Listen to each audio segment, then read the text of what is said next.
resumes. I now give the floor to the representative of Pakistan. You have the floor. Thank you, Madam President. Pakistan's delegation warmly welcomes you to the Security Council. And while wishing you a productive visit for you and your delegation, we warmly congratulate at the same time the ANC in South Africa on its 100th anniversary. And in the light of this, it is befitting that President Zuma's speech compels attention as a veritable tour de force in Africa, and its role in the African Union should be viewed as historically groundbreaking. We thank the Secretary General, Ban Ki-moon, for his rightfully vast report and briefing on Africa.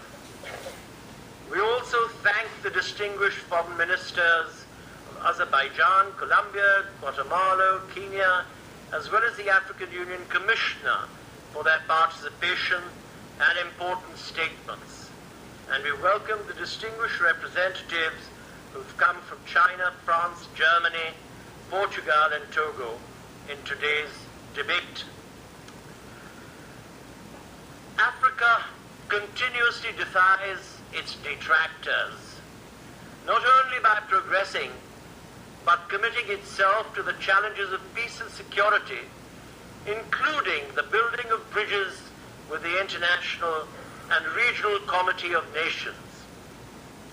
We commend the timely epoch-building initiative of South Africa to hold a debate on the AU-UN relationship, and the high-level participation is a necessary reflection of the close attention being paid to these linkages by the leadership of Africa.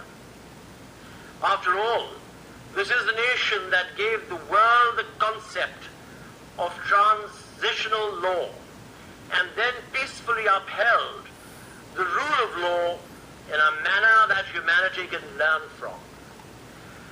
This forum's venture today would not be complete without invoking the great example of President Nelson Mandela and Archbishop Desmond Tutu. This is world-class leadership.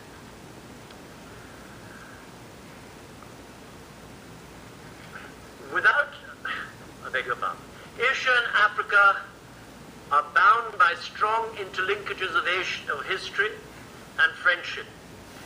The early 20th century witnessed mutually inspiring independence movements in the South Asian subcontinent and the freedom struggle in Africa. Pakistan's strong support for Africa's decolonization struggle is well known. Today, the two continents are partners in their respective peace, development, and prosperity of the people. And with 70% of world trade binding our shores in the future, the world shall have to take note. Africa, its wisdom and sagacity because while most, I repeat that again. Africa's wisdom and sagacity I salute, because while most regional organizations are based solely on trade and economic interests, Africa makes significant strides to conceive the challenge of peace and security in a collective responsibility. The African Union is an embodiment of this pioneering spirit. Within a decade of its foundation, the African Union has created a solid edifice for peace in Africa in the form of African Peace and Security Architecture, APSA. The architecture stands on institutions like the AU Peace and Security Council, Panel of the Wise, African Standby Force, and Post-Conflict Reconstruction and Development Framework. A set of sub-regional organizations further strengthen this architecture. The AU has evolved tangible remedial measures for the entire spectrum of a conflict cycle, from preventive diplomacy and mediation efforts to active peacekeeping, peace building, and catalyzing political processes. The continent is using a wide range of instruments in the international toolkit for peace and security, and the world can learn from this. Africa of today has sagaciously resorted to the vast spectrum of modalities for peaceful settlements of dispute as envisaged in Chapter 6 of the UN Charter, a practice that merits emulation also by this Council. The AU-UN cooperation in peace and security adds value to the work of both organizations, particularly in matters of peace and security. The AU Peace and Security Council and the UN Security Council define the AU-UN relationship at a strategic level. The AU Commission and the UN Secretariat provide administrative foundation for a partnership. It is worthwhile noting that Africa's consensual and united position for enhanced representation of the Security Council, a legitimate demand, will also eventually strengthen the cooperation between the two bodies. Contacts between the AU and the UN, particularly between its two councils, are too slowly evolving into a common strategic vision in areas of prevention, management, and manifests itself in a lack of resolution of conflicts. This vision should forge enhanced political coherence to address the challenges of peace and security, while coordinating evolution of a common strategic vision will be incremental.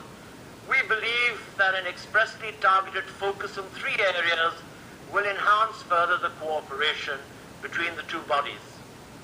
Firstly, efforts should be made so that the annual consultative mechanism between the UN Security Council and the AU Peace and Security Council translates into formulating cohesive positions and strategies. The two councils can do so by more frequent and informal exchange, especially amongst their respective presidencies. This exchange needs to be replicated between the AU Commission and the UN Secretariat and other relevant bodies in the AU and the UN systems, namely Peace Building Commission and its 5-country configurations, which are all related to Africa. Secondly, regular interaction in sub-regional organizations in Africa will be critical in developing commonalities in respective decisions relating to peace and security, ensuring their smooth implementation. In this regard, the Security Council has already expressed clear intention in its presidential statement of 13th of January 2010. The challenge is to translate the intent into action. Finally, the AU-UN cooperation, as stated by President Zuma as well, can be optimized by strict prioritization in areas of building local capacities. Considering that most of the AU's work on peace and security is based on Chapter 6, provisions of Pacific settlement of disputes, the two organizations can identify relevant areas for capacity building cooperation in mediations, arbitration, and other measures relating to preventive diplomacy. Another avenue of cooperation could be security sector reform. The AU has developed an elaborate SSR policy framework for implementation, which must be supported by the UN. It would also be important to widen the discourse of AU-UN cooperation beyond the work of the Security Council to include issues like fair trade practices, food and environmental security, and investment in governance institutions. Madam President, let me conclude by stating that Pakistan, as an observer state of the AU and as a country in search of peace and stability in its own neighborhood, associates closely with the theme of today's debate. Out of nearly 10,000 Pakistani peacekeepers in the UN missions around the world, 9,000 are performing duties in Africa. In peace and stability of Africa, we see their safety and eventually safe return home. In economic progress of Africa, they see opportunities for the whole global south, including Pakistan.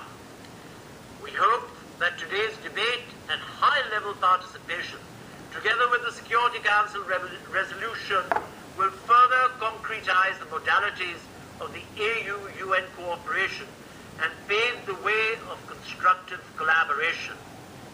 Pakistan is today a proud co-sponsor of this important resolution before you.